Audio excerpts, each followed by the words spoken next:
नमस्कार, doctor speak में आप सभी का स्वागत है। मैं हूं रमा त्यागी। जैसा कि आप जानते हैं, देश में कोरोना वायरस के दैनिक मामलों में लगातार गिरावट दर्ज की जा रही है, लेकिन इसके बावजूद बेहद ज़रूरी है कि वैक्सीन लगवाने के साथ ही हम कोविड से जुड़ी हर सावधानी का पालन कड़ाई से करें। कोविड संक्रमण के नए लक्षणों को कैसे समझें, वैक्सीनेशन क्यों अपनाएं और क्यों अब भी सोशल डिस्टेंसिंग का पालन करना है जरूरी। कोविड से जुड़े आपके हर सवाल का जवाब देंगे हमारे विशेषज्ञ। हमारी फोन लाइन्स खुल चुकी हैं। फोन नंबर मैं आपको बता देती हूँ, 011-233-87031। इस नंबर पर आप कॉल कर सकते हैं। इसके साथ ही हमारे फेसबुक पेज और ट्विटर से भी आप जुड़ सकते हैं। आपके जहन में कोई भी सवाल हो, कोई भी शंका हो, उसका समाधान आप प्राप्त कर सकते हैं। डॉक्टर्स का एक पैनल हमारे साथ जुड़ा है और मेरे साथ इस पूरे सफर में साथ रहेंगे मेरे सहयोगी Gautam. Shukriya, Rama, and that's why we are here for you. And throughout this entire crisis, this pandemic, we've been bringing to you the opinion of experts to problems that you have stated yourselves, medical problems, whether they are related to COVID or even otherwise, because medical attention has been tough to get in these trying times. So we've tried to bridge the gap between you and getting good expert medical health opinion, especially related to COVID and even in the post-COVID scenario, where a lot of people are saying that their symptoms are still sticking around long after the infection has left them. Let's introduce our guests for this present show to you as well. We have with us Dr. Manisha Bains Thakur, Professor, Department of Medicine, Safdarjung Hospital. We also have with us Dr. Ajay Kumar Mehra, Associate Professor, Department of Pulmonary Medicine and Nodal Officer COVID-19, AIIMS Raipur. And we also have Dr. Paramjeet Singh, Associate Professor, Department of Medicine, Government Medical College and Nodal Officer COVID-19, Haldwani, Uttarakhand. Welcome to you all. Dr. Thakur, if I could come to you first. In terms of how this disease has been progressing, we've seen that now there is, in terms of the daily new cases, we are around this number of around 1.3 lakh daily new cases every day. It keeps varying in that particular area. Now, how do you assess this situation? Because some would say that this number is still higher than the peak of the first phase, but much less compared to the peak of the second wave itself. Of course, the cases, as everybody are aware of, that the number of cases are decreasing. This disease has got, like in last 2 times, we have come to know that this disease also has got a typical pattern, like the cases starts, then they reach to a peak, and then they start declining. So this is what has happened in the first time, and this is what has happened in the second time. But the thing is, as far as my opinion is concerned, at the first time we have done the lockdown in a very early phase of the disease, and that lockdown period was quite prolonged. So, whenever you do lockdown, the number of cases automatically decreases. So, I think because of the lockdown in so many states, we are seeing the number of the cases are decreasing. But we have to really wait, we just don't know as we are opening up, like few states has opened up, Delhi is also opening up bit by bit. So we have to at least wait for 10 to 14 days after complete opening to see the pattern of the disease. बिल्कुल। Doctor Ajay, आपसे भी हम यही जानना चाहेंगे, जिस तरह से डॉक्टर मनीषा ने बताया है कि जो नंबर जिस तरह से सामने आ रहे हैं, राहत देते ज़रूर दिखाई दे रहे हैं, लेकिन जब हम सेकेंड वेव की बात करते हैं, थर्ड वेव की बात करते हैं, तो किस तरह की सावधानियों की ज़रूरत है जिससे कि जो पीक है या जो ये लहर है, इस पर कंट्रोल किया जा सके? Thank you madam. Definitely, because ये वायरल डिजीज है, इसका जो इन्फेक्शन फैलाता है, this is due to droplet infection. इसके लिए सावधानी तो जरूर चाहिए, जैसे सदाचार पालन करना पड़ेगा, शारीरिक, मानसिक, आध्यात्मिक सदाचार पालन करना पड़ेगा। बोलो आपका सोशल डिस्टेंसिंग हो और मास्क यूज करना हो, हैंड हाइजीन, ये जरूर है। बिकॉज ये वायरल जैसे स्प्रेड करते, इसको प्रिवेंट के लिए हमको सावधान मानना पड़ेगा। और पहला फेज में हम जैसा सचेतन था, अभी थोड़ा माने सावधान थोड़ा कम है। इसके लिए मेरा सबको ये माध्यम में रिक्वेस्ट है, सावधान रहना पड़ेगा। बिकॉज पहला भी केस आया था, लोग बहुत सावधान थे, अभी थोड़ा लोग का थोड़ा बेपरवाह हो गया। इसके लिए वो जो जैसे ये बीमारी फैलाता है, इसके लिए हमको पूरा सावधान मानना पड़ेगा। और जब भी ये बीमारी आता है इमीडिएटली इसको टेस्ट करना पड़ेगा और ट्रीटमेंट इमीडिएटली करना पड़ेगा। बिकॉज लोग बहुत अभी ज्यादा कॉन्शियस नहीं है, इसके लिए लोग बहुत लेट फेज में आता है, जिसके बहुत डेंजर होता है लास्ट फेज में। ये प्रिवेंशन भी चाहिए, prevention is better than cure. इसके बाद वो ट्रीटमेंट का टेस्टिंग और इसका ट्रीटमेंट जरूर इमीडिएटली करना चाहिए। इसमें कभी भी हेला नहीं करेगी, हेला करेगा तो इसका मोर्टेलिटी बढ़ जाता है। इसके लिए मैं सबको आपका माध्यम में सावधान कर देता हूं और सबको रिक्वेस्ट करता हूं, इसको सावधान में मानी चलेंगे, इसमें हम जरूर आगाएंगे। Right. Now, Dr. Singh, if I could ask you, in terms of how things have been going, we've seen the positivity rate declining in a lot of areas, and where there were restrictions, lockdowns, curfews, things have started to open up. And this time around, the strategy has been to do it gradually, you know, stage-wise.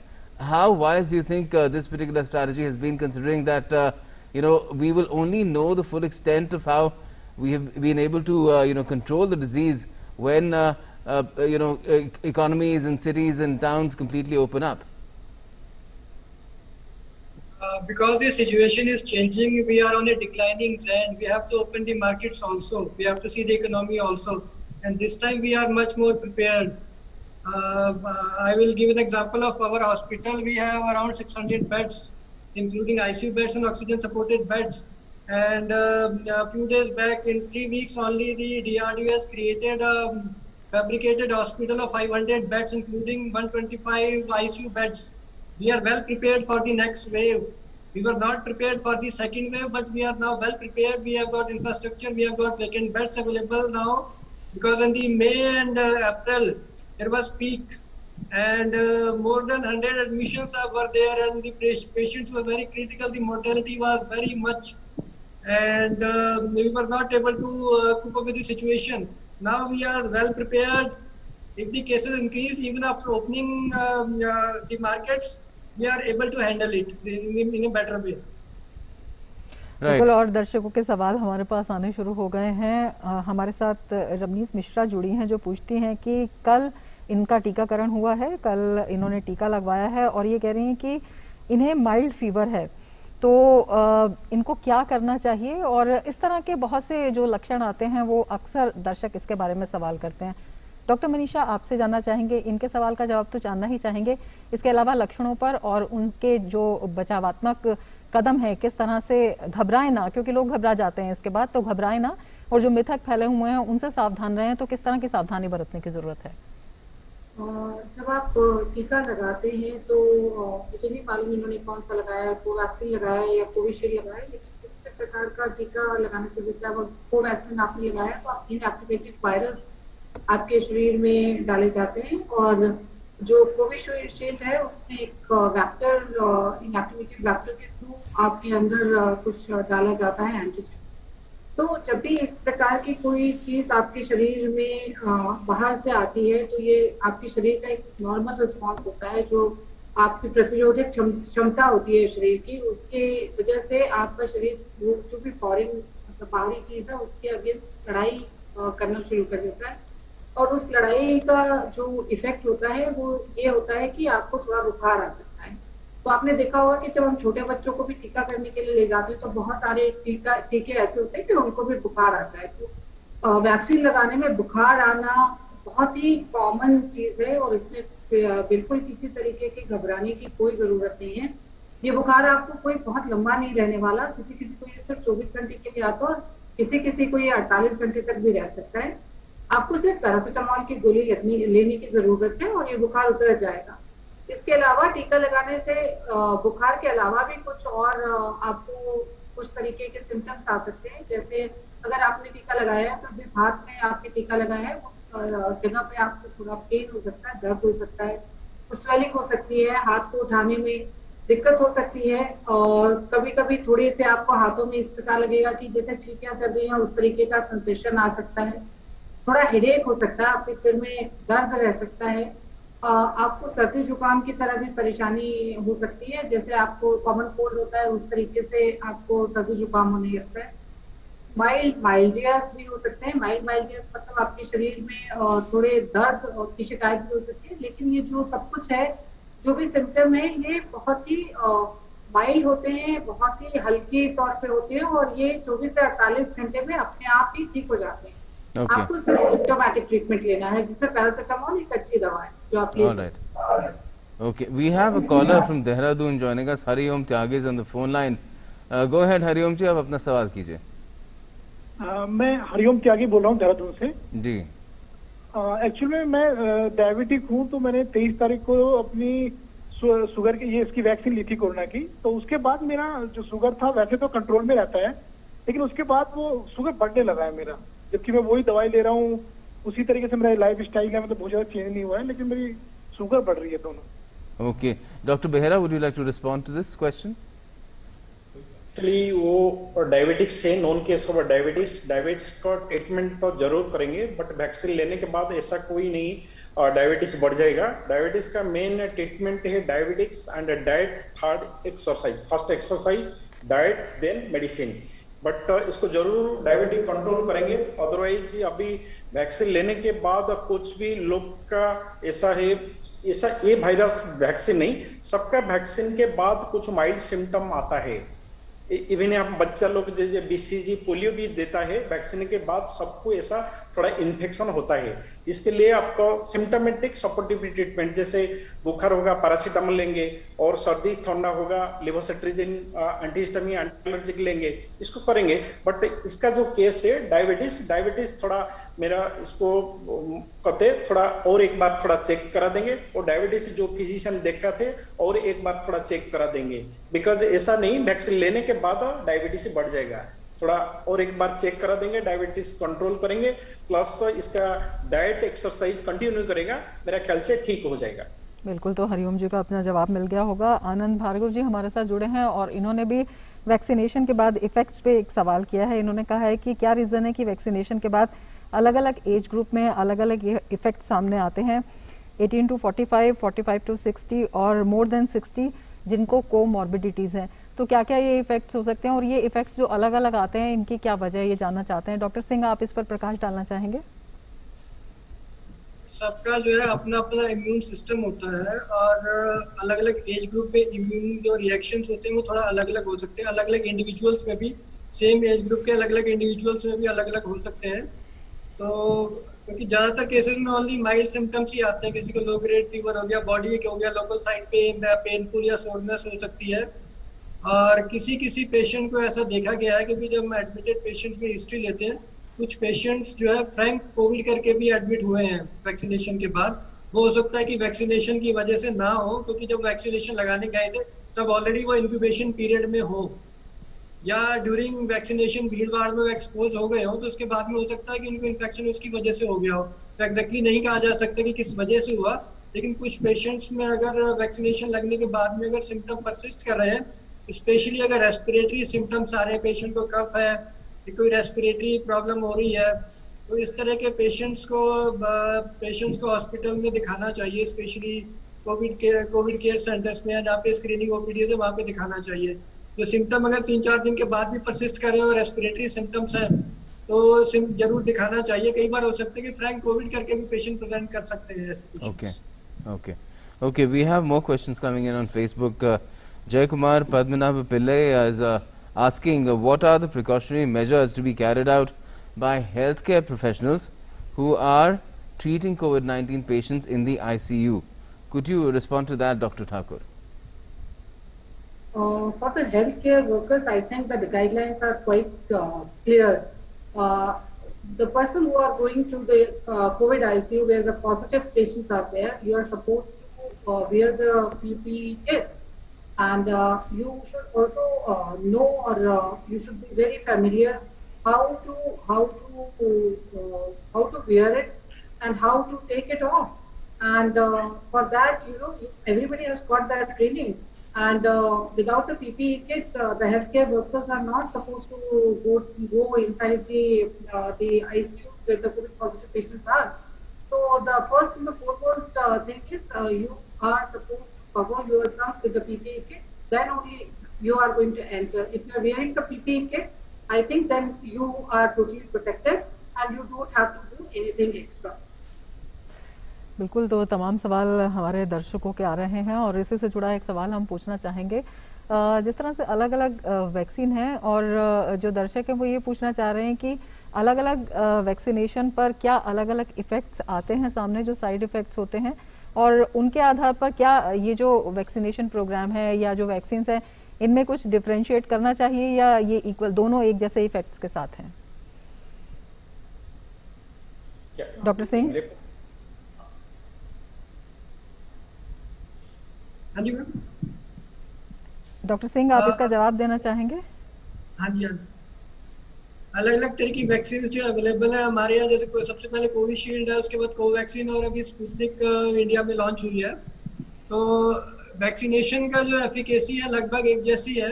इनका जो duration है वो शुरू में कम था, उसके बाद 84 days कर दिया गया, स्पेशली कोविशील्ड वाले केस में। तो इनकी जो एफिकेसी लगभग सिमिलर है और एडवर्स इफेक्ट्स भी लगभग सिमिलर है इनमें, क्योंकि हम यूजुअली माइल्ड किसी को कोई सिम्टम नहीं आते हैं। जिनकी इम्यूनिटी कम है, जो इम्यूनो कॉम्प्रोमाइज है, जो ऑलरेडी इम्यूनोसप्रेसिव्स ले रहे हैं, उनके लिए सलाह दी जाती है कि वो इनएक्टिवेटेड वाला लें, जैसे कि कोवैक्सीन है। और ज़्यादातर केसेस को हमारे यहाँ कोविशील्ड वाला वैक्सीनेशन ही लग रहा है। और इनके अंदर जो साइड इफेक्ट की बात है इनमें अलग अलग होने की, तो यूजुअली ज़्यादातर केसेस माइल्ड सिम्टम्स ही आते हैं। लो ग्रेड फीवर हो गया, बॉडी एक हो गया, वीकनेस हो गई, यूजुअली 24 to 48 आवर्स में सबसाइड कर जाते हैं।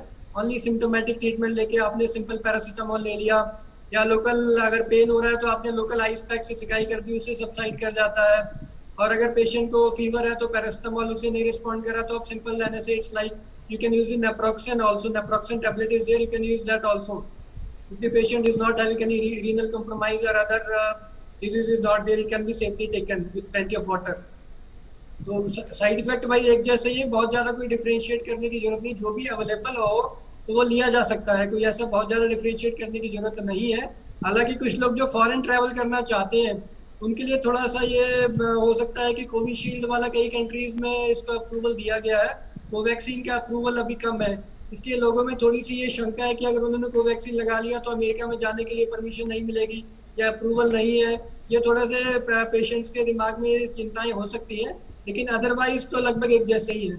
स्पुतनिक की जो एफिकेसी थोड़ा बेटर है, लेकिन वो सब जगह भी इंडिया में अवेलेबल नहीं है और उसका हमारे सेंटर्स में भी कोई ऐसा एक्सपीरियंस नहीं है उसके adverse effects. Right. Now, what will happen, of course, is down the line as we move progressively towards, vaccinating more and more people in the country, more and more vaccination candidates will also become available. And in that scenario, when there is already confusion among people, when there are only 2 vaccines available, what will be the scenario when there are 5-6 vaccines available? And then what should be the criteria that people should really adopt in order to ensure that, they get vaccinated at the earliest? Dr. Thakur. As far as my opinion is concerned, all the vaccines are almost the same. I will advise whatsoever vaccine is available to you, and the chances of getting the second dose of the vaccine is easily available, you should go for that. The different vaccines which will be available in our country have already been tested in different part of the world. And we have not actually noticed any major side effects because of any particular type of vaccine. I think we had some, hiccups with Covishield about the clotting thing, but that was also in a very, very less population. In India, we have given a lot of vaccine, Covaxin and Covishield to almost a very large chunk of the people, and we have not noticed anything. And in the Western world, they also have not noticed the side effects the vaccines which they have used. So don't go by, this vaccine is better than that vaccine is, better than this vaccine. You don't go by that. You should take the vaccine. And whatsoever is available at the earliest, you should go. बिल्कुल। और advocate Nitin Sharma ने इससे संबंधित एक सवाल किया है। उन्होंने कहा है कि 11 मार्च को उन्होंने कोवैक्सीन का फर्स्ट डोज लिया था, लेकिन सेकंड डोज उन्होंने अभी तक नहीं लिया है। तो वो कह रहे हैं कि कब मैं इसको ले सकता हूँ, और अभी तक इन्होंने नहीं लिया, तो इससे पूछ रहे हैं कि सेकंड डोज अगर मैं लंबे टाइम तक नहीं लेता हूँ तो क्या इसके साइड इफेक्ट्स होंगे? डॉक्टर अजय, आप बताना चाहेंगे? कोविशील्ड पहले तो कोवैक्सीन क्या वैक्सीन लिए? कोविशील्ड का पहले था जो ड्यूरेशन 6 to 8 वीक्स था, अभी जो ड्यूरेशन है 12 वीक्स के बाद 12 to 16 वीक्स, अभी वो मार्च मास से लिए मीन्स इसको दैट इज 84 3 महीने के बाद ले सकते, बट ऐसा नहीं, अभी जो these are on a trial basis, ऐसा कुछ नहीं, बट अभी तक जो है लेटेस्ट गाइडलाइन है आफ्टर 12 वीक 3 महीने के बाद वैक्सीन जरूर लेंगे, बिकॉज एक बार डोज हम देते प्राइमरी डोज, सेकेंड जो डोज देते हैं बूस्टर डोज, सो दोनों डोज लेना जरूर है, वो लेंगे तो एक्चुअली वायरस का प्रिवेंशन के लिए तो काम करेंगे। इसके लिए मेरा इसको रिक्वेस्ट है, पहला डोज लिए 3 महीने के बाद सेकेंड डोज जरूर लेंगे, इसको कुछ अवहेलना नहीं करेंगे। Right, we have had questions about vaccination coming in earlier as well, about especially the side effects and the impact of delay in taking the second dose. Now, as far as delay is concerned, Dr. Singh, what would you advise to someone who has delayed taking the Covaxin second dose as well? In this case, this advocate Nitin Sharma said that he got his first Covaxin dose on the 11th of March, and after that he's not been able to, because of some circumstances, take it at all. He should immediately take it now? Yes, he should immediately take it. Because he has taken the first dose, some immunity will be there because of the first dose, but immunity will be boosted up by the second dose. He will get the better immunity when he takes the second dose, because we say the efficacy is 70 to 80%. After the first dose, he will have some immunity, but after taking the second dose, he will get the full immunity. That is in the range of 70 to 80%. That is the advised efficacy of it. बिल्कुल। Doctor Singh, आपसे ये भी जानना चाहेंगे कि बहुत से दर्शक या तो कहीं पर पढ़कर या कुछ वीडियोस देखकर या इधर उधर से प्राप्त जानकारी के अनुसार उनके दिमाग में ये बैठ गया है कि जो एक वैक्सीन है, वैक्सीन का जो फर्स्ट डोज है वही लेना पर्याप्त है। अक्सर ये सवाल आते हैं कि क्या हम सेकंड डोज लें, जबकि सरकार ने भी साफ कर दिया है कि सेकंड डोज लेना ज़रूरी है। तो सेकंड डोज लेना क्यों ज़रूरी है, ये समझना भी बहुत ज़्यादा ज़रूरी है। डॉक्टर सिंह, आपसे चाहेंगे कि आप समझाएं इस चीज़ को। हम जब फर्स्ट डोज लेते हैं किसी वैक्सीन की, तो हमारे अंदर इम्यून रिएक्शन शुरू होता है। हमारे अंदर इम्यूनिटी सेल्स है, बी सेल्स है, टी सेल्स है। बी सेल्स जो है वो एंटीबॉडी बनाती है एक्टिवेट होके, और हमारे अंदर टी सेल्स भी होती है। टी सेल्स भी हेल्पर सेल्स बना के मेमोरी सेल्स की फॉर्म में वो लंबे टाइम तक ये रहती है हमारे अंदर। दोबारा जब भी वो वायरस से इन्फेक्शन होता है तो वो जो मेमोरी सेल्स है वो एक्टिवेट हो जाती है, और टी सेल्स हमारी जो वो एक्टिवेट हो जाती है उस वायरस के अगेंस्ट में। So it's not only the antibodies or the B cells, only it's T cell response also that is there. So जब भी हम पहला वैक्सीन लेते हैं तो कुछ इम्यूनिटी हमारे अंदर आती है। Suppose for example, it's not a exact figure, suppose कि हमने पहला डोज लिया वैक्सीन का, कुछ इम्यूनिटी 30-40% हमारे अंदर उसका इम्यून रिस्पॉन्स आया। लेकिन अगर हम सेकंड डोज नहीं लेंगे तो हम उसको इंक्रीज करना चाहते हैं, जो बूस्टर डोज हम बूस्ट करना चाहते हैं इम्यून फिनोमेना को, तो वो नहीं हो पाएगा, तो उसकी एफिकेसी कमी रह जाएगी, तो हमें इन्फेक्शन होने का रिस्क बढ़ जाएगा। तो इसलिए सेकंड डोज लेना इसलिए जरूरी है ताकि हम जो इम्यून फिनोमेना है कि प्रॉपर एफिकेसी उतनी बन पाए। नहीं तो उतनी एफिकेसी नहीं बन पाएगी वैक्सीन की, लोअर साइड में रहेगी इम्यूनिटी, उतनी इम्यूनिटी नहीं मिल पाएगी। ओके। तो उसकी वजह से जो है सेकंड डोज लेना जरूरी है ताकि प्रॉपर इम्यून एक्टिवेशन हो पाए, बी सेल्स और टी सेल्स दोनों जो है प्रॉपर तरीके से काम कर सके। कुछ लोगों में देखा गया कि वैक्सीन लेने के बाद वो क्लेम करते कि हमारे अंदर एंटीबॉडीज नहीं बनी। So it's not only the antibodies, it's also the phenomenon of T cells that are there. So T helper cells and these memory cells are there, which are helpful for the immune phenomena and preventing us from that infection. Okay, got it. I hope all our viewers have understood that. We have another caller joining us from Faridabad. Sanjay, go ahead, ask your question, Sanjay. Yeah, doctors, hello, good afternoon. There is one question. My friend, 65 years of age, he is an epileptic patient, but he has got no attack for the last 5 years. He is registered for COVID-19 vaccination successfully, but whether he should go for the vaccination, because there was some item on your TV, on DD News, that such patients should refrain from vaccination. So this is just a reconfirmation. Okay, Dr. Behera, would you like to respond?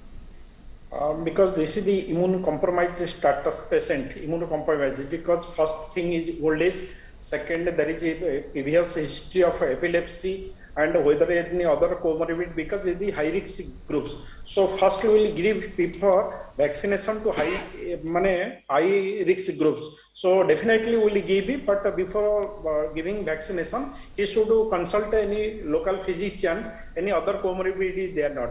But I will give advice, he must give a vaccination. For the time being, there is no alternate way for prevention of this viral disease. Only now, whatever the vaccine is available, we must take that vaccination. Before any patients, give any persons giving vaccination, he must any comorbidity that should be controlled, and the comorbid should be continue the treatment along with the vaccination, and they must take vaccination. बिल्कुल, जो टीकाकरण है वो बहुत ज़रूरी है और vaccine लेना बहुत ज़रूरी है, इस बात को दर्शकों को समझना बहुत ज़रूरी है। लेकिन इससे संबंधित सवाल भी बहुत से आते हैं वैक्सीनेशन के बाद, जो कई बार माइल्ड इफ़ेक्ट्स आते हैं उनको लेकर, और उनको लेकर जो मेडिकेशन है वो भी काफ़ी तेज़ हो जाता है। तो सेल्फ मेडिकेशन हमेशा से नुकसानदायक रहा है। डॉक्टर सिंह, आपसे समझना चाहेंगे, जो लोग टीकाकरण के लिए जा रहे हैं, माइल्ड इफ़ेक्ट्स को देखते हुए, कई बार इस तरह के केसेस भी आए हैं कि दूसरे लोगों के इफ़ेक्ट सुनकर टीकाकरण के बाद भी लोग दवाइयां लेना शुरू कर देते हैं, तो ये कितना डेंजरस हो सकता है और क्या कुछ तैयारी उनको अपने पास रखनी चाहिए, ये थोड़ा हमारे दर्शकों को बताएं डॉक्टर सिंह। कुछ लोग टीकाकरण जब कराने जाते हैं तो उनके मन में भय होता है कि उसकी वजह से हमें कोई दिक्कत हो जाएगी, या कुछ भ्रांतियां उनके मन में, इससे हमें इन्फेक्शन हो सकता है, या कोई सीरियस एडवर्स इफेक्ट्स या कोई ऐसी चीज हो सकती है जिससे उनके मन में भय उत्पन्न हो जाता है। तो वैक्सीनेशन कराने से कुछ लोग डरते हैं, तो इससे बचने के लिए कुछ लोग तो पहले से ही पैरासीटामोल ले लेते हैं ताकि फीवर ना आए या पेन ना हो उनको। कुछ लोग पहले से ही मेडिकेशंस ले लेते हैं, हालांकि इसकी कोई आवश्यकता नहीं होती है। सब में फीवर नहीं आता है, जरूरी नहीं कि सबको फीवर आए, कुछ लोगों को फीवर नहीं आता है, तो इसके लिए पहले से कोई मेडिकेशन लेना जरूरी नहीं है। अगर किसी को सिम्टम्स आ रहे हैं, फीवर आ रहा है, तो उसके लिए पैरासीटामोल, सिंपल पैरासीटामोल लिया जा सकता है। और जैसे कि पहले भी बताया था कि इसके अंदर आइस पैक की सिकाई बहुत इंपॉर्टेंट है। जहाँ पे लोकल साइड रिएक्शन हो रहा है, पेनफुल है या एरिथमा या रेडनेस हो गई है, तो वहाँ पे लोकल आइस पैक की सिकाई की जा सकती है। अगर ज्यादा ही पेन है और अगर पेशेंट को लीवर या किडनी से संबंधित कोई परेशानी नहीं है, तो simple naproxen tablet 500 mg for adults can be taken for 2 to 3 days, और depending on the case will be taken as a single dose also, 1 day only. So ऐसा नहीं है कि इसमें कोई बहुत ही सीरियस एडवर्स इफेक्ट्स, केसेस में mild adverse effects ही आते हैं जिनको आराम से कंट्रोल किया जा सकता है और सबसाइड कर जाते हैं। जी। And Dr. Thakur, a lot of people also wonder if they have any cold cough, should they go for their vaccine dose if they have their appointment coming up. Could you throw some light on that as well? You know, if you are having fever and cough and cold, so in pandemic situation, we should actually think that you might also be, having infection of COVID. So I will advise them to either wait for 2-3 days and get yourself tested, get your RT-PCR done, and then you go for the vaccination. You can postpone your vaccination for 3-4 days. Get yourself tested and then go for the vaccination, because it is very difficult to say that this cough and cold is whether because of COVID, or it is because of the seasonal change, or it is because of the allergy. It's very, very difficult to say unless until you get tested for that. So better get tested. जी, और vaccination से जुड़ा ही एक सवाल हमारे दर्शक पूछ रहे हैं। वो पूछ रहे हैं कि जो वैक्सीनेशन के बाद उसका असर है वो कितने दिन तक रहता है। वैक्सीनेशन करवाना ज़रूरी है, ये बात समझ में आ गई है, लेकिन उसका असर कितने दिन तक रहता है और उसके बाद भी क्या वैक्सीनेशन की फर्दर ज़रूरत पड़ेगी, किस तरह के प्रिकॉशंस ले सकते हैं या किस तरह से इसे कंटिन्यू कर सकते हैं जिस तरह की जो संक्रमण की दर है उस पर काबू पाया जा सके। वैक्सीन, देखिए ये बीमारी अभी सिर्फ 2 साल से है, ये पैंडेमिक, और वैक्सीन हमारे पास अवेलेबल हुई है दिसंबर से। बहुत लॉन्ग टर्म इफेक्ट इस वैक्सीन के क्या होंगे और कैसे होंगे, ये सब कहना अभी बहुत मुश्किल है। लेकिन जितने रिसर्च पहले की गई है, जितने क्योंकि वैक्सीन बहुत जल्दी लॉन्च हो गई थी, तो जितनी भी अवेलेबल हमारी नॉलेज है उसके हिसाब से अभी तक यही हमारी समझ में आया है कि 2 डोज अगर आप वैक्सीन लगाते हैं या किसी वैक्सीन का जिसका 1 डोज है, अगर आप उस वैक्सीन का 1 डोज जिसकी रिकमेंडेड 2 डोज वैक्सीन आप पूरी लेते हैं और टाइमली लेते हैं तो आपकी जो इम्यूनिटी है, मतलब दोबारा इन्फेक्ट होने की जो वो है, वो कम से कम 9 महीने तक आप इम्यून होते हैं। तो 6 महीने से 9 महीने तक के लिए आपको इम्यूनिटी आ जाती है। उसके बाद कितनी इम्यूनिटी आ रही है ये तो अभी आपको लॉन्ग टर्म जब रिसर्च हो जाएगी या इसके इफेक्ट होंगे, क्योंकि अभी 9 महीने तो वैक्सीन शुरू हुए भी नहीं है। दिसंबर 14 से पहली बार वैक्सीन लगना शुरू हुआ था अमेरिका में, तो अभी तो it is only 6 months. So research के हिसाब से 9 महीने तक वैक्सीन की इम्यूनिटी रहती है। लेकिन हो सकता है कोरोना एक ऐसी बीमारी है जिसमें जो मैं आज कह रही हूँ शायद वो कल सच ना हो, क्योंकि हर दिन एक नया पहलू उभर कर आता है।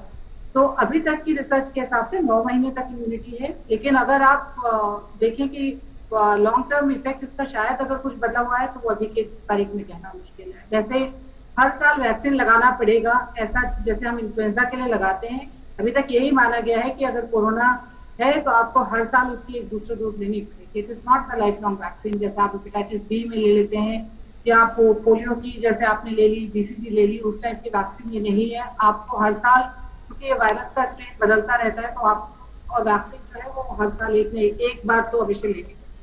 Okay, we have a caller joining us from Chennai. Mukesh, go ahead, ask your question. Hello. Yes, go ahead. Sir मैं चेन्नई से मुकेश बोल रहा हूँ। बोलिए बोलिए। सर मैं टीका देके मेरे को 7 दिन हो गया है। ओके। सर मेरे को पानी बहुत बार बार आधे घंटे में कम से कम 2 लीटर पानी पीना पड़ता है। कैसे रहता है? पानी पीना पड़ता है आपको बहुत सारा? हाँ सर, आधे घंटे में 15 मिनट में प्यास लगती है सर। 15-20 मिनट में मेरे को प्यास बहुत तेज लगती है सर। अच्छा, 1 हफ्ता हो गया आपको वैक्सीन लगे हुए? हाँ सर। इसके अलावा और भी कोई प्रॉब्लम है? वैक्सीन लगाया उस दिन से पानी बहुत पी रहा हूँ सर। पानी पीने के अलावा कोई और भी प्रॉब्लम आपको आई है? नहीं मैडम, मेरे को दूसरा कोई भी प्रॉब्लम नहीं है। मेरा पेट दर्द था थोड़ा, वो भी दर्द नहीं कर रहा है। ओके। लेकिन पानी तो हर 10 मिनट में मेरे को इतना पानी पीना पड़ता है, पूछो मैं हर 1 घंटे में कम से कम 3 लीटर पानी पीता हूँ sir, 3-4 litre. Okay, Dr. Singh, would you like to respond to this intriguing issue that this person is having post-vaccination? मेरे को इतना इंग्लिश नहीं आ रहा, हिंदी।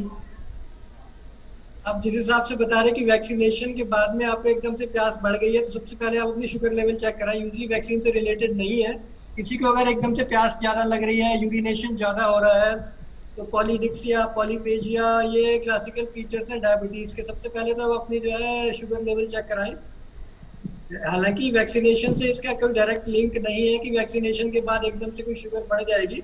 स्टेरॉइड के साथ जरूर देखा जाता है कि स्टेरॉइड लेने के बाद में शुगर लेवल अनकंट्रोल्ड हो जाते हैं। जिनको पहले से शुगर नहीं थी उनको शुगर होने की संभावना हो जाती है, शुगर लेवल इंक्रीज हो जाते हैं। तो सबसे पहले आप अपना जो लोकल फिजिशियन के पास जाके अपने शुगर लेवल चेक कराएं। अगर शुगर लेवल नॉर्मल आता है तो कुछ और हार्मोनल टेस्ट करा सकते हैं आपके, कि उसकी वजह से आपको प्यास इतनी ज्यादा क्यों लग रही है, या कुछ और आपको कोई कॉज हो जिसकी वजह से आप जो है आपको स्वेटिंग ज्यादा हो रही है, पसीना ज्यादा आ रहा है, कोई बहुत स्ट्रेस आप एक्सरसाइज कर रहे हैं जिसकी वजह से आपको प्यास ज्यादा लग रही है, कुछ और लोकल कॉज भी हो सकता है।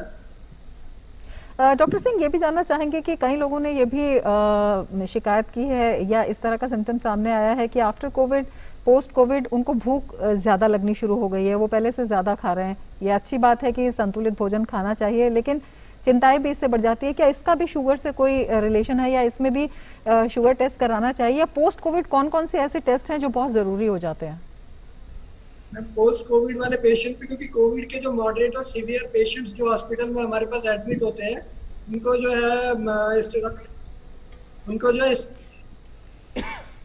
उनको जो है स्टेरॉइड्स दिया जाता है। तो स्टेरॉइड यूजुअली हम लोग आजकल मिनिमम ड्यूरेशन के लिए देना चाहते हैं, 5 to 10 डेज के लिए। लेकिन स्टेरॉइड देने के बाद में बहुत सारे पेशेंट जिनको पहले से शुगर नहीं थी उनको भी शुगर लेवल उनका बढ़ जाता है। पोस्ट कोविड काफी टाइम तक उनका शुगर लेवल बढ़ा रह सकता है। तो शुगर लेवल बढ़ने की वजह से प्यास का ज्यादा लगना, भूख ज्यादा लगना, यूरिन ज्यादा होना, ये सारे सिम्टम्स आ सकते हैं। तो अपना शुगर लेवल जो है पोस्ट कोविड पेशेंट्स को चेक करते रहना चाहिए। और शुगर लेवल बढ़ा हो तो उसके लिए अप्रोप्रिएट मेडिसिन अपने फिजिशियन से कंसल्ट करके, और खाने पीने में जो है जो कार्बोहाइड्रेट रिच फ्रूट जो फूड है, स्पेशली जो है मीठा है और राइस है, आलू है, चावल है, इस तरह की चीजें जो है, जूसेस, फ्रूट जूसेस हैं, इनको अवॉइड करें। डाइटरी अपना इनटेक अपना जो है वो रेस्ट्रिक्शन रखें। थोड़ा अपनी फिजिकल एक्टिविटी इंक्रीज करें जितना उनकी बॉडी अलाउ करती है। Physical active diet, exercise, yoga, pranayama, ये सब इनकॉर्पोरेट करें। दूसरा ये देखा गया कि पोस्ट कोविड वाले पेशेंट्स में शुगर के अलावा क्योंकि लंग्स की डिजीज है, निमोनिया होता है, तो कुछ आफ्टर इफेक्ट्स निमोनिया के रह जाते हैं, जैसे कि लंग्स में फाइब्रोसिस रह सकती है। तो कुछ पेशेंट को जो है एक्सर्शन पे सांस फूलने की परेशानी हो सकती है, सीढ़ी चढ़ने में दिल की धड़कन बढ़ सकती है, एंजाइटी हो सकती है, नींद ना आना, ये इस तरह की कॉमन समस्याएं हैं जो पोस्ट कोविड पेशेंट्स में रह सकती हैं। तो इसके लिए योगा और प्राणायाम और रेस्पिरेटरी एक्सरसाइजेस ये बहुत इंपॉर्टेंट है। सुबह सुबह उठ के अपना लंबी गहरी सांस ले, सांस को रोके, लंबी गहरी सांस छोड़े। तो ये योगा प्राणायाम इन मरीजों के लिए बहुत ही इंपॉर्टेंट है। इससे एक तो इनकी लंग्स की एक्सरसाइज कैपेसिटी बढ़ती है, दूसरा स्ट्रेस लेवल अपना रिड्यूस होता है, उसकी वजह से नींद भी अच्छी आती है और शुगर लेवल भी कंट्रोल रहता है अगर एक्सरसाइज करेंगे तो। और इस तरह के जो है जो एंजाइटी की समस्या है, इस तरह की सारी समस्याएं योगा प्राणायाम और एक्सरसाइज से कंट्रोल की जा सकती हैं। और डाइट का रेस्ट्रिक्शन भी बहुत जरूरी है, ज़्यादा ऑयली स्पाइसी चीज़ें ना खाएं और लो कार्बोहाइड्रेट, जिनमें कि कार्बोहाइड्रेट्स जैसे लो कार्बोहाइड्रेट्स वाली चीज़ें लें, जैसे कि ग्रीन वेजिटेबल्स हैं, फ्रूट्स हैं, सैलड है, इस तरह की चीज़ें ज़्यादा खाएं। Right. And in terms of supplements, a lot of people take multivitamins and all as well. Dr. Behera, to what extent would you advise that these over-the-counter multivitamins should be taken during COVID and even after COVID? Because COVID disease is the viral disease.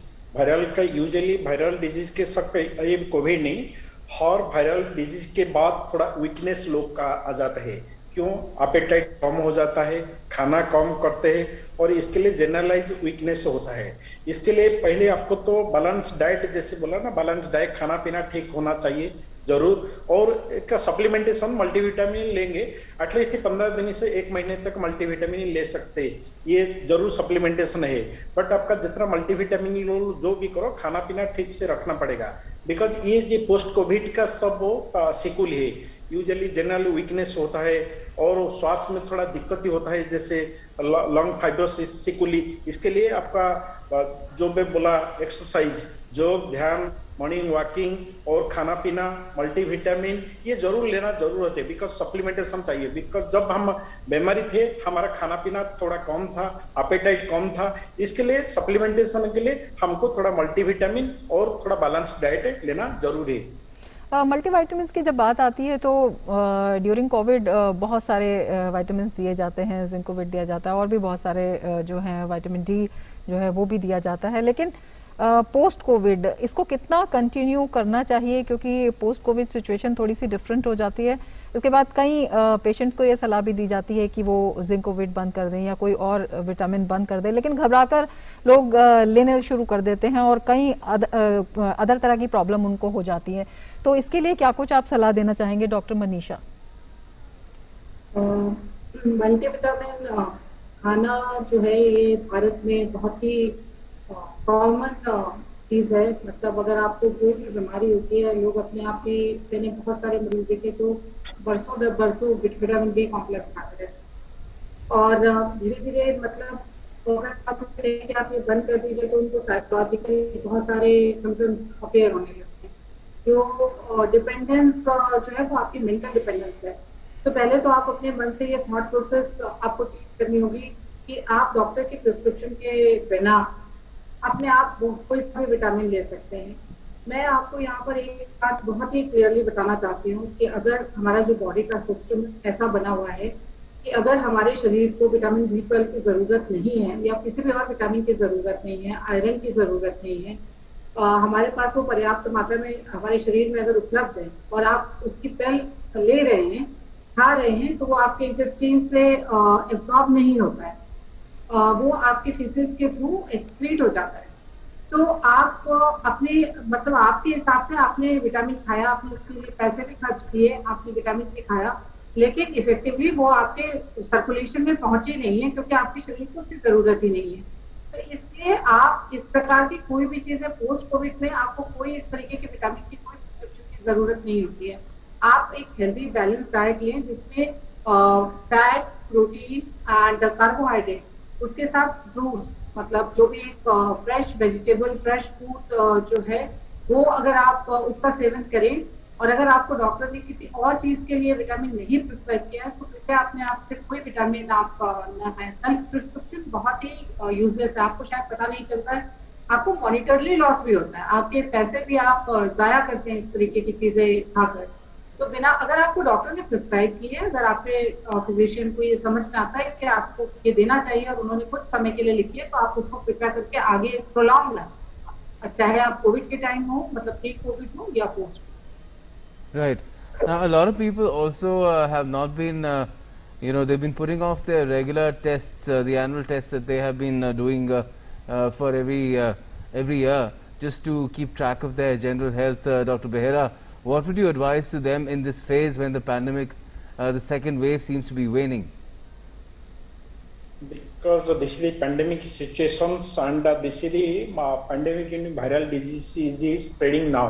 So usually this viral बीमारी जो होता है लो comorbidity को ज़्यादा होता है। इसके लिए हम अभी ये टाइम में comorbidity usually common comorbidity diabetes है, then hypertension, CKD kidney disease है, लिवर बीमारी है और जिसको कैंसर है, ये सब बीमारी को हाई रिस्क है ये कोविड इन्फेक्शन के लिए। जिसके मेरा रिक्वेस्ट है सबका वो एक पैंडेमिक सिचुएशन का सबका बॉडी हेल्थ चेकअप जरूर करना चाहिए। बट ये हम प्रोटोकॉल बनाएंगे। मेरा जन्मदिन जब शुरू होता है, जन्मदिन हर साल आते हैं, जन्मदिन में मैं एक रूटीनली यूजुअली आफ्टर 35-40 में सब बीमारी आता है एडमिशन करने लिए। यूजुअली बॉडी का इम्यूनिटी कम हो जाता है 40 इयर्स के बाद। इसके लिए 40 इयर्स के बाद हर जन्मदिन में हम कोशिश करेंगे, सुबह पहले जाएगा लैबोरेटरी जाएंगे, पूरा रूटीन चेकअप करा देंगे। ये प्रोटोकॉल जैसे CBC, LFT, RFT, kidney function सब हम रूटीनली चेक करा देंगे। ये सही रहेगा हमारा, ये साइकोलॉजिकल होता है, बॉडी भी चेक भी हो जाएगा। इसके लिए पैंडेमिक सिचुएशन में सबको रिक्वेस्ट करते हैं, ये जो पैंडेमिक सिचुएशन में कोविड हो रहा है यूजुअली कोमॉर्बिडिटी ज्यादा होता है, इसके थोड़ा टेस्ट करा देंगे, अच्छा है, पूरा रूटीनली जितना बड़ी सिस्टम है चेक करा देंगे तो सबसे अच्छा होगा और इसका ट्रीटमेंट रहेगा, हमारा इम्यूनिटी बढ़ेगा, हमको ज्यादा खतरा नहीं होगा। बिल्कुल, आपसे इस पे चर्चा करेंगे, लेकिन एक सवाल हमारे एक दर्शक का आया है। रीता कपूर हमसे पूछ रही हैं कि उनको घुटने में काफ़ी पेन हो गया है, कोविशील्ड की फर्स्ट डोज लेने के बाद आर्थराइटिस इनको है, लेकिन वो कह रही हैं कि पेन इतना ज़्यादा हो गया है कि वो मूव नहीं कर पा रही हैं। सेकेंड डोज इनकी ड्यू है, इन्हें क्या सलाह देना चाहेंगे डॉक्टर सिंह? क्योंकि ये कोविशील्ड जो वैक्सीन इन्होंने लगवाई है उसके बाद में हो सकता है इम्यूनो फिनोमेना की वजह से इनको कुछ आर्थराइटिस इनकी प्रेसिपिटेट हो गई है, घुटने में दर्द ये बता रही है, तो मोस्ट लाइकली घुटने में स्वेलिंग भी होगी। तो सबसे पहले तो अपने घुटने में जहाँ पे इनको स्वेलिंग है उसको ज़्यादा मूव ना करें, उसको रेस्ट दें और आइस पैक से उसकी सिकाई करें। और सिंपल एनासिड्स उसके लिए ले सकती हैं, जैसे कि नेप्रोक्सन 500 mg दिन में एक बार ये ले सकती हैं और लोकल उसकी आइस पैक से सिकाई करें, 3-4 दिन में ठीक हो जाएगा ये। और सेकंड डोज अपनी टाइम पे ले सकती हैं, कोई ऐसा इशू नहीं है, क्योंकि ये आर्थराइटिस इनको है। आर्थराइटिस कई बार ये इस तरह के प्रेसिपिटेटिंग फैक्टर से प्रेसिपिटेट हो जाती है। जो भी इनकी आर्थराइटिस की मेडिकेशंस चल रही है वो अपनी मेडिकेशन कंटिन्यू रखें। अगर इनको रोमेटॉइड आर्थराइटिस है और ये मीथोट्रेक्सेट पे है तो मीथोट्रेक्सेट की एक डोज जो है यूजुअली वीकली दी जाती है मीथोट्रेक्सेट, तो एक डोज उसकी स्किप करनी पड़ती है कोविशील्ड वैक्सीनेशन के बाद में। एक सिंगल डोज एक वीकली जो दी जाती है उसको एक डोज स्किप करना पड़ता है। वैक्सीनेशन के नेक्स्ट जस्ट जो बाद डोज आती है उसको स्किप करना पड़ता है एक बार के लिए। ऐसे ही सेकंड डोज में एक बार स्किप करेंगी अगर इनको रोमेटॉइड आर्थराइटिस है और अगर ये मीथोट्रेक्सेट ले रही है तो। बाकी अपना जिससे भी फिजिशियन से या रोमेटोलॉजिस्ट से जिससे कंसल्ट करती है उनसे कंसल्ट कर सकते हैं, वो इनको उचित सलाह दे सकते हैं। Right. Now we've had instances of even children getting COVID in this particular phase, and there's been speculation around what will happen in the third phase, whether children will be more susceptible or not. So, Dr. Thakur, if we could speak about children in terms of especially in the post-COVID scenario, what does one need to be careful about, because certain symptoms keep popping up in the case of children in post-COVID in this phase as well, and some of these conditions can be quite life-threatening as well. Actually, the third wave, it's just a speculation. We just don't know. We are speculating that the third wave will come. I say that third wave will not come if we take all the precautions, if we follow all the norms. And if you are ready to take the vaccine, this bracket depends upon the availability of the vaccine. If everybody or more than 70% of our population is getting vaccinated, why should we be scared of the third wave? The third wave will not come. It actually depends upon our own behavior. If we are wearing the mask even after vaccination, we are maintaining a distance, then the third wave will not come. But suppose in worst and worst case, if there is a third wave, then the possibility of the children affecting more is more, because we, according to the the guidelines, we are not vaccinating our children. Like, we are not vaccinating our population below the age of 18 years. So this is the population which will be totally unimmunized, unvaccinated, which will be remaining, after 3-4 months or maybe after December. So they are the most vulnerable group, because rest of the population will have one dose of the vaccine, or few of them will have the 2 doses of vaccine. So the kids are the most vulnerable population if there is any third wave. So prevention is always better than the cure. So now we should actually assume the kids to be affected if there is a third wave, we have to take proper precaution. We should not repeat the mistake which we have done before the second wave. Like, we have just forgotten that there is a corona in January, February. So after this, the thing is over, we should not forget that corona has gone and we are free to do anything. So we have to wear the mask. We have to keep our children protected. We should actually teach them. It's our duty to teach them that mask is a very, very essential component of your dressing. Unless until we teach them properly, we have to tell them about the hand sanitization, and we have to tell them about the mask. If we teach them properly, they are very good learners. So they will learn, and if they also follow the protocol, why should we be scared of? We should not. बिल्कुल। और इसी से जुड़ा एक सवाल मैं पूछना चाहूँगी डॉक्टर अजय आपसे, जिस तरह से बच्चों का अभी टीकाकरण नहीं हुआ है, लेकिन बच्चों में ये संक्रमण देखने को मिल रहा है। हालांकि बच्चों पर टीकाकरण का ट्रायल शुरू हो चुका है, ये राहत की बात है, लेकिन फिर भी किस तरह की सावधानियां बरतनी चाहिए, बच्चों को किस तरह से ट्रेन करना चाहिए, और अगर किसी बच्चे को ये संक्रमण हो भी जाता है तो कितने पेशेंस की जरूरत है और किस तरह के मेडिकेशन की जरूरत है, क्योंकि अक्सर बहुत ज्यादा घबराहट हो जाती है अगर बच्चे इस संक्रमण की जद में आते हैं तो।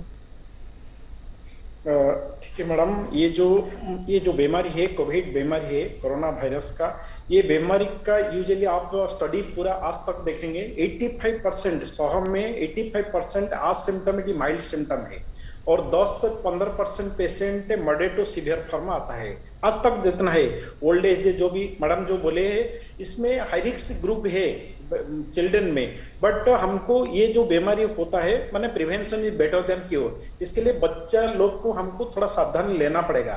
हम तो जरूर कोशिश करेंगे वैक्सीन लेने के लिए, बिकॉज वैक्सीन सबसे बेस्ट है जो भी मिलेगा, बट जब तक हम वैक्सीन लेना ये बीमारी कैसे नहीं फैलेगा, बच्चा लोग को हमको थोड़ा सावधान रखना पड़ेगा। सावधान, घर में भीड़ भाड़ जगह नहीं जाएंगे, क्राउडिंग नहीं जाएगा, जो भी जरूरत अब बिल्कुल नहीं पड़ेगा, बाहर नहीं जाना चाहिए, इसके लिए सावधान जरूरत तो पड़ेगा और वैक्सीन लेंगे। और ये जो भी है सोशल माने बिहेवियर, जैसे कोविड अप्रोप्रिएट बिहेवियर, जैसे social distance, मैस्क use, hand hygiene, ये जरूर बच्चा लोग को, हमको बच्चा लोग को है, बूढ़ा सबको हमको ये सावधान रहना पड़ेगा। ज्यादा बेपुरिया में नहीं होना चाहिए, हमको सावधान पूरा, ये जब तक ये कोविड रहेगा, ये पैंडेमिक जब तक रहेगा, हमको सबको, बच्चा को सबको सावधान रहना पड़ेगा, अदरवाइज ये एक बार फैलेगा तो उन्हें हो जाएगा, इसके लिए हम जरूर सावधान चाहिए। Okay, we have a question coming in on Facebook. Mantosh Chaudhary is inquiring, Dr. Singh, post COVID recovery, how long does one wait to take the first dose of vaccination, and when does the waiting period start? Does it start at the time when you know that you've got infected, or from the time when you know that you've been cured, you've recovered from the infection? He's also asking, can you take an antihistamine tablet like Avil before or after vaccination if you have a problem of mild urticaria or get hives after getting the vaccine? Do antihistamines have any effect on the efficacy of the vaccine? Dr. Singh. Okay, the first question is when should the vaccination be taken post-COVID? So post-COVID, now the recommendation is when the patient has had COVID, so we should take it after 3 months of the recovery. It's not after the first testing, it's after recovery, 3 months after recovery. And the second part of the question is when the patient has got any history of any allergy, so the patient can take the anti-allergic medications before the vaccination or after the vaccination also, and accordingly it should not have any effect on the vaccine efficacy. Antihistamines, paracetamol, these are very mild drugs, should not have any efficacy or should not have any altercation of any efficacy of the vaccination. बिल्कुल। और लगातार सवाल हमारे पास आ रहे हैं। टिकेश्वर सोनबर हमसे पूछ रहे हैं कि कोविड से ठीक हुए इन्हें 20 दिन हो चुके हैं, सांस भी ये ठीक से ले पा रहे हैं, लेकिन ये नाक में एक अजीब सा दबाव महसूस करते हैं, तो इसका क्या कारण है और इसके लिए इन्हें क्या करना चाहिए? डॉक्टर मनीषा, आप इन्हें क्या सलाह देना चाहेंगे? देखिए, अगर आपको कोविड के ठीक होने के बाद नाक में किसी प्रकार का दबाव महसूस हो रहा है तो पहले तो आप अपना एक शुगर टेस्ट कराइए। बहुत सारे इसमें सवाल हैं। आप को जब कोविड हुआ था तो आप क्या हॉस्पिटल में एडमिट थे या आप घर में थे? अगर आप हॉस्पिटल में थे तो आपकी कौन कौन सी दवाइयाँ ली हैं? क्या आपको स्टेरॉइड दिया गया था उस टाइम? क्या आपका ऑक्सीजन सैचुरेशन कम हुआ था? अगर आपको ऑक्सीजन सैचुरेशन कम हुआ था, मैं सिर्फ एज्यूम कर रही हूँ कि अगर आपकी ऐसी सिचुएशन थी कि जिसमें ऑक्सीजन आपका कम हुआ था और आप ऑक्सीजन किसी प्रकार की ऑक्सीजन थेरेपी पे थे और आपको स्टेरॉइड दिया गया था, उसके बाद आप ठीक होने के 20 दिन के बाद अगर आपको नाक में किस तरीके का दबाव महसूस हो रहा है तो जैसे हम सब जानते हैं कि इस वाले सेकेंड वेव में एक बीमारी है जिसको हम ब्लैक फंगस या म्यूकोरमाइकोसिस कहते हैं, उसके होने के चांसेस काफी ज्यादा है as compared to first wave. मैं आपको डरा नहीं रही हूँ, लेकिन मैं आपको सिर्फ ये कह रही हूँ कि और मुझे एग्जैक्टली आपकी सिचुएशन पता नहीं, लेकिन अगर आपके नाक में किसी भी प्रकार का सिम्टम हो रहा है तो आपको एक ENT विशेषज्ञ से मिलने की जरूरत है। वो आपको देखेंगे, आपका परीक्षण करेंगे और ये जानने की कोशिश करेंगे कि आपको म्यूकर तो नहीं है। दूसरी सलाह मैं ये दूंगी कि आप अपना शुगर एक बार जरूर टेस्ट करें, क्योंकि हम इस बार देख रहे हैं कि बहुत सारे मरीज ऐसे हैं जिनको पहले से पता नहीं होता कि उनको शुगर की तकलीफ है, क्योंकि उनको कोई तकलीफ उन्होंने कभी शुगर का टेस्ट ही नहीं कराया होता। और जब वो कोविड के लिए एडमिट होते हैं और जब उनको स्टेरॉइड दिया जाता है तो उनका शुगर सडनली प्रेसिपिटेट हो जाता है और ऐसे मरीजों में नाक का ऑब्स्ट्रक्शन होना और म्यूकर होने की पॉसिबिलिटी बहुत ज्यादा होती है।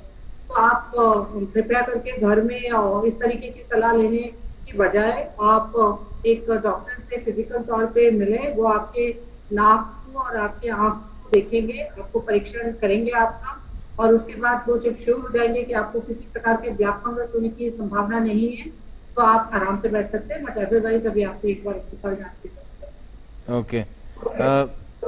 We've had it's been a while that this pandemic started, and we still have questions of this nature coming in. Dr.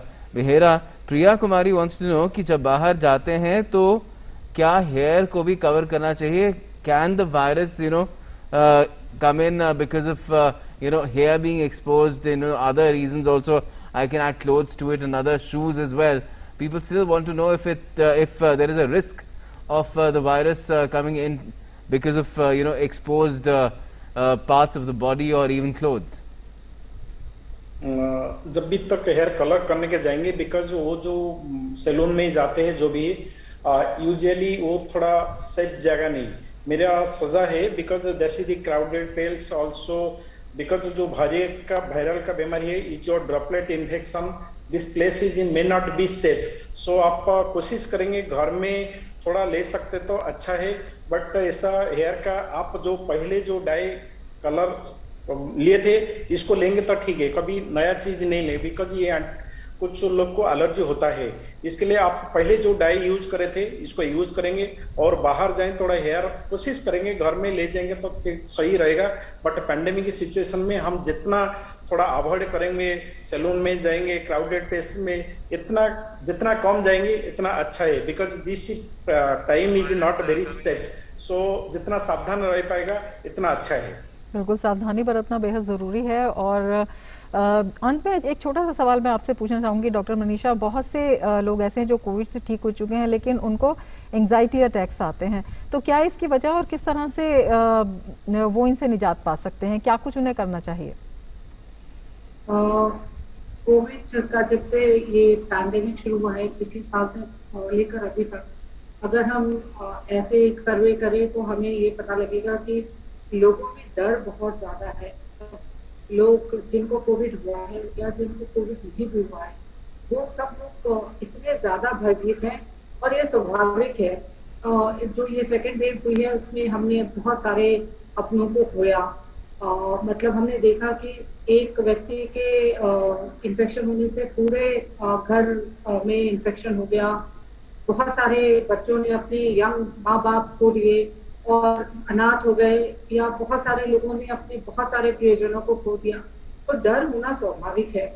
हमने देखा कि ऑक्सीजन के लिए लोग किस तरीके से तड़प रहे थे और बहुत ही मतलब जो मीडिया में हमने पिक्चर्स देखी या फिर हम लाशों को बहते हुए देखते हैं नदी के, तो ये सब जो है आपके अंदर एक अवसाद भर देता है, आपको आपके अंदर डर पैदा कर देता है, आप बहुत भयभीत हो जाते हैं। तो देखिए 99% लोग जो होते हैं वो ठीक हो जाते हैं, सिर्फ 1% से कम लोग ऐसे होते हैं जिनमें ये जानलेवा हो जाता है।